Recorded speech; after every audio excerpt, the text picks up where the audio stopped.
Hello everyone. ये जो oscillation का क्वेश्चन 14.1 है, where it is being asked कि which of the following example represent periodic motions.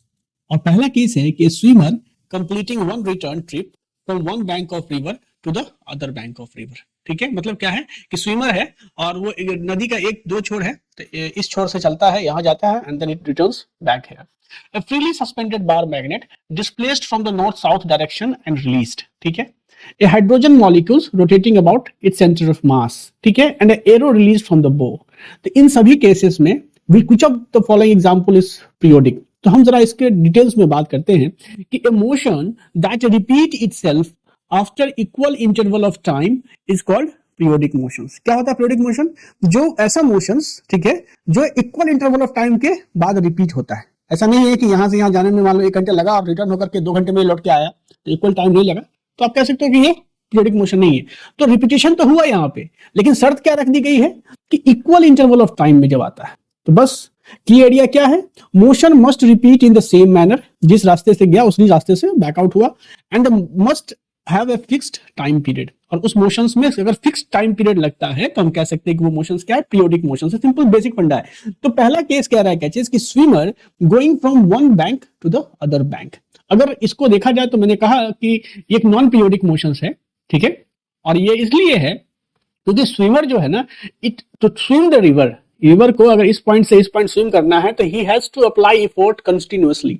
अब अगर वो कंटिन्यूअसली एफर्ट अप्लाई करेगा तो मोशन किस किस चीज पर निर्भर कर रहा है कि कहीं वो थक न जाए, फैटिग, स्पीड वेरिएशन, या तैरने में अपना स्पीड अगर वो अलग अलग टाइम पे अलग अलग रख रहा है तो स्पीड वेरिएशन भी हो सकता है, और वाटर का करंट भी उसके मोशंस को इन्फ्लुएंस कर सकता है। तो अल्टीमेटली जो राउंड ट्रिप टाइम है, यहां से यहां जाने में कुछ और समय लगेगा, यहां से यहां आने में कुछ और समय लगेगा। तो there is no guarantee that the time for each trip is identical, और अगर ये गारंटी नहीं हो रही है तो आप कह सकते हो कि एक नॉन पीरियोडिक है।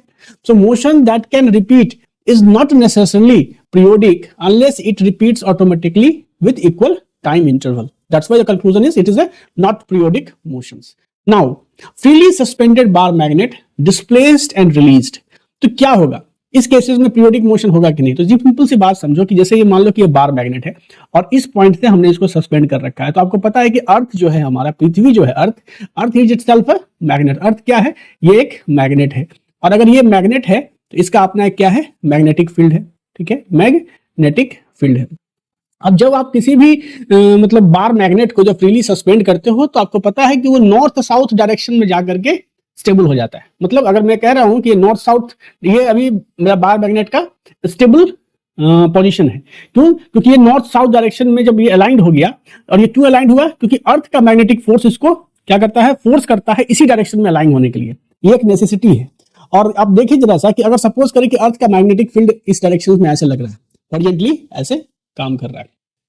अब ये जो बार मैग्नेट है, इसका नॉर्थ पोल है और इसका साउथ पोल है। तो नॉर्थ पोल का जो स्ट्रेंथ है, पोल स्ट्रेंथ जो है, pole strength of north pole, हम लोग पोल स्ट्रेंथ की टर्म्स में बात कर रहे हैं, ये m है। और साउथ पोल का क्या होगा? तो -m। Pole strength of south pole क्या होगा? थोड़ा डिटेल में समझ रहे हैं हम लोग जैसे, ये क्या हो गया? तो -m हो गया। तो ये जो मैग्नेटिक फील्ड है अर्थ की वजह से, इसका जो हॉरिजॉन्टल कंपोनेंट है, अगर आप देखिए इस स्टेबल सिचुएशंस में तो क्या लग रहा है, इसकी वजह से जो फोर्स होगा इस पॉइंट पे, वो क्या लगेगा, फोर्स इस पॉइंट पे जो फोर्स लगेगा वो क्या होगा, बराबर m टाइम्स ऑफ यहाँ पे b। और तो ये इधर लगेगा, और चूंकि ये निगेटिव हो गया तो इसकी वजह से जो फोर्स लगेगा ये अल्टीमेटली इधर लगेगा। तो नेट फोर्स जो है ये इस पे क्या लग रहा है, 0 लग रहा है, एंड दैट्स व्हाई अभी क्या है, ये स्टेबल सिचुएशंस में। अब अगर हम इसको क्या करते हैं, तो इसको अगर हम डिस्प्लेस करते हैं, मतलब freely suspended bar magnet displace किया गया, मतलब क्या चीज, एक पर्टिकुलर एंगल से इसको हम रोटेट कर देते हैं। तो अब क्या हो गया, ये डिस्प्लेस्ड हो गया। अगर आप देखो मैंने कहा इसको थीटा एंगल से हमने रोटेट कर दिया। ठीक है, for the time being we assume कि length of the bar magnet जो है, सपोज करो ये ट्वाइस ऑफ एल है। ठीक है, एक और पैरामीटर्स को मैं यहाँ पे इंट्रोड्यूस करना चाहता हूँ, इसलिए मैं मानता हूँ कि बार मैग्नेट का जो लेंथ है वो ट्वाइस ऑफ एल है। तो अब देखो यहाँ से कि ये जो एंगल है, अगर थीटा एंगल से मैंने क्या किया, इसको डिस्टर्ब कर दिया, तो मैग्नेटिक फोर्स जो अर्थ की वजह से जो मैग्नेटिक मतलब फील्ड था, उसका डायरेक्शन तो नहीं बदला, आपने तो केवल मैग्नेट, अपने बार मैग्नेट का डायरेक्शन चेंज किया। तो अब क्या होगा कि इसकी वजह से जो फोर्स इस पोल पे लग रहा था इधर, वो तो अब भी लग रहा है इधर। ठीक है, क्या लग रहा है, अब भी ये जो फोर्स है तो अब भी इधर लग रहा है भाई, और इस पोल पे जो इधर की ओर फोर्स लग रहा है वो तो अब भी लग रहा है इधर। तो अल्टीमेटली देखो आपका कि अगर ये लेंथ मानते हैं ट्वाइस ऑफ एल है, तो आपको क्या लग रहा है, जो फोर्स लग रहा है यहाँ से, यहाँ पे कितना m times of b minus m times of b करोगे या और इधर करोगे mb फोर्स लग रहा है। ये फोर्स एक्चुअली में क्या कर रहा है, इसको एक कपल प्रोवाइड कर रहा है, दैट इज टॉर्क।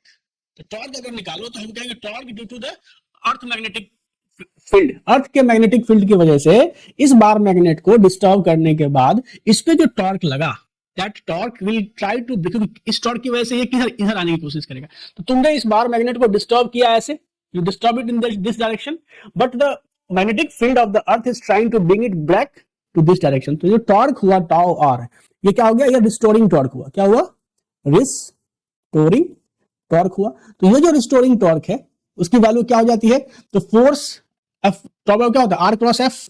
तो हम उसको जब सॉल्व करते हैं तो क्या होता है, फोर्स इंटू परपेंडिकुलर डिस्टेंस, अगर मूवमेंट की अगर बात कर रहे हैं तो यहां से जब निकालोगे तो ये लेंथ कितना हो गया, परपेंडिकुलर लेंथ कितना है दोनों पॉइंट के बीच में, तो ये हो गया तुम्हारा, ये ट्वाइस ऑफ एल है। तो दिस पॉइंट जो होगा वो twice of L.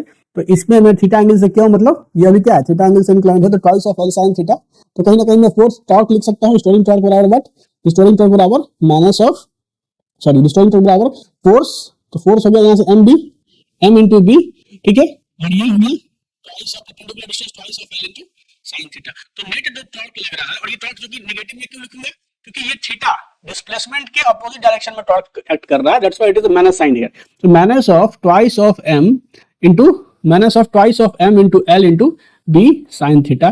so this is the restoring torque that suddenly appears to be applied on the magnet when you displace it slightly। अब क्या होगा कि ये जो टॉर्क हम देख रहे हैं, इसको अगर हमने मैग्नेटिक डाइपोल मूवमेंट के टर्म्स में लिखे तो आपको पता है कि मैग्नेट का नॉर्थ पोल का स्ट्रेंथ है m, साउथ पोल का स्ट्रेंथ माइनस m है। तो एक पैरामीटर होता है मैग्नेटिक डाइपोल मूवमेंट, m जो होता है आप लोग पढ़ेंगे मैग्नेटिक में, तो magnetic dipole movement, magnetic dipole, क्योंकि इसमें दो पोल है तो हम पूरा पैरामीटर्स को magnetic dipole movement of the magnet क्या हो जाएगा, तो जो pole strength of into twice of l, this is the magnetic dipole movement of the magnet होता है। तो मैं यहां से रिप्लेस कर सकता हूं minus of capital M into b sine theta. ज्यादा डिटेल्स में मैं नहीं जाऊंगा, ठीक है, बट मैंने इसको लिख लिया, रिस्टोरिंग फोर्स टाउ आर। अब जरा देखोगे क्या चीज कि ये जो थीटा का फंक्शन है रिस्टोरिंग टॉर्क, अगर आप इसको ऐसे लिखो तो टॉर्क को क्या लिख सकते हो, आई टाउ बराबर I into alpha, I is the what is moment of inertia of this bar magnet about the point of rotation। तो I into alpha is equal to what, minus m b sin theta। तो finally alpha जो angular acceleration है उसको लिख सकते हैं m by I b यहां से साइन थीटा, ठीक है। तो क्या हो रहा है कि अल्फा जो एंगुलर एक्सेलरेशन है वो माइनस ओमेगा स्क्वायर थीटा का फंक्शन अभी नहीं आ रहा है, यहां साइन थीटा का फंक्शन है। तो ये कह सकते हो कि for small displacement, for small disturbance, तो ये जो तुमने स्लाइटली डिस्प्लेस किया है, freely magnet displaced and release, तो अगर तुम थीटा की वैल्यू स्लाइटली लिखते हो, टेंडिंग टू जीरो करोगे या थीटा की वैल्यू वेरी स्मॉल करोगे, तभी जाकर के साइन थीटा जो होगा वो थीटा के बराबर होगा। And then you can say कि angular acceleration is equal to minus of m by I b into theta. और तुम डायरेक्टली अब कह सकते हो कि it will be a simple harmonic motion, square omega की वैल्यू क्या हो जाएगी, तो ओमेगा स्क्वायर की वैल्यू हो जाएगी बट माइनस ऑफ, मतलब ओमेगा स्क्वायर की वैल्यू क्या हो जाएगी, sorry m into b by I, और ओमेगा स्क्वायर की वैल्यू ये हो गई। तो तुम टाइम पीरियड भी निकाल सकते हो, क्योंकि टाइम पीरियड बराबर क्या होता है, तो time period is equal to t is equal to what, 2 pi by omega. तो यहां से निकालो तो 2 पाई रूट अंडर व्हाट I बटा magnetic dipole moment into earth magnetic field strength। this is the time period of the bar freely suspended bar magnet। तो तुमने time period भी निकाल लिया। तो हम लोग थोड़ा डिटेल्स में चले गए, ठीक है। तो पर्पस था हमारा वो, ये तो यही था कि आप बताओ कि ये पीरियोडिक है कि नहीं है। तो नेचुरली जब तुमने इसको डिस्प्लेस किया स्लाइटली, तो रिस्टोरिंग फोर्स एक्ट किया, it will tries to bring back. तो जब मैग्नेट जब इस पोजीशंस पे आएगा, ये जो अपना ओरिजिनल पोजीशंस पे आ जाएगा, तो क्या होगा, इसके पास अब एनर्जी गेन हो चुकी होगी, तो ये इसको शूट कर जाएगा, कि क्या होगा, इस पोजीशन से आगे निकल जाएगा, क्रॉस करेगा। तो अल्टीमेटली ये फिर इस डायरेक्शन में ऐसे अलाइन कर जाएगा, ठीक है। ऐसे अलाइन करेगा तो फिर टॉर्क क्या करेगा अर्थ का, ये जो इधर टॉर्क लगेगा, इधर टॉर्क लगेगा, फाइनली टॉर्क इधर को लाने की कोशिश करेगा, तो फिर ये बैक जाएगा, फिर यहाँ आएगा, फिर जैसे ही इस पॉइंट को शूट करेगा, फिर इसके इसने तो अपना एनर्जी मोमेंटम गेन कर लिया, तो आगे शूट करेगा, जैसे शूट करेगा तो फिर फोर्स इधर की ओर लगेगा। तो अल्टीमेटली क्या होगा, एक पीरियोडिक मोशन, एक ऑक्सीलेशन की घटना होगी, और ये सिंपल हार्मोनिक ऑक्सीलेशन तभी तक होगा जब थीटा की वैल्यू हमारा क्या होगा, नेगेटिव, मतलब थीटा टेंडिंग टू जीरो होगा, तभी ये सिंपल हार्मोनिक मोशंस में काउंट होगा। नहीं तो थीटा अगर आप बढ़ा लेते हो तो it may be an oscillations but it can not be termed as a simple harmonic motions. तो यही चीजें यहाँ पे बताई गई है जो है सो। Now hydrogen molecules rotating about the centre of मास। आपको पता है कि जब तक टेम्परेचर एब्सोल्यूट जीरो नहीं हो जाता है, everything is rotating. So it's not a new concept, everything is rotating. Now जो हाइड्रोजन मॉलिक्यूल्स है, ये अगर अपने सेंटर ऑफ मास के अबाउट रोटेट कर रहा है, मतलब देखो क्या होता है, हाइड्रोजन मॉलिक्यूल्स में क्या होता है, दो हाइड्रोजन के एटम्स होते हैं और ये एक दूसरे से कैसे जुड़े होते हैं, इंटरमोलिकुलर फोर्सेस से बैलेंस्ड होते हैं, ठीक है। तो ये जो रोटेशन होगा इनका वो क्या होगा, it is about the centre of mass, तो ये क्या होगा, रोटेशन ये यूनिफॉर्म होगा, and after a fixed time the molecule returns to the same orientations, ठीक है, एक फिक्स समय के बाद वो सेम ओरिएंटेशंस को अचीव करेंगे, तो rotational motions has a well defined time period है, ठीक है। And so uniform circular motion is periodic, कोई भी मोशन अगर मान लीजिए इस तरह से रोटेट हो रहा है तो कोई भी मतलब यूनिफॉर्म सर्कुलर मोशन से क्या होगा, पीरियोडिक होगा, even though it is not oscillatory, it is periodic motion हो जाता है, ठीक है।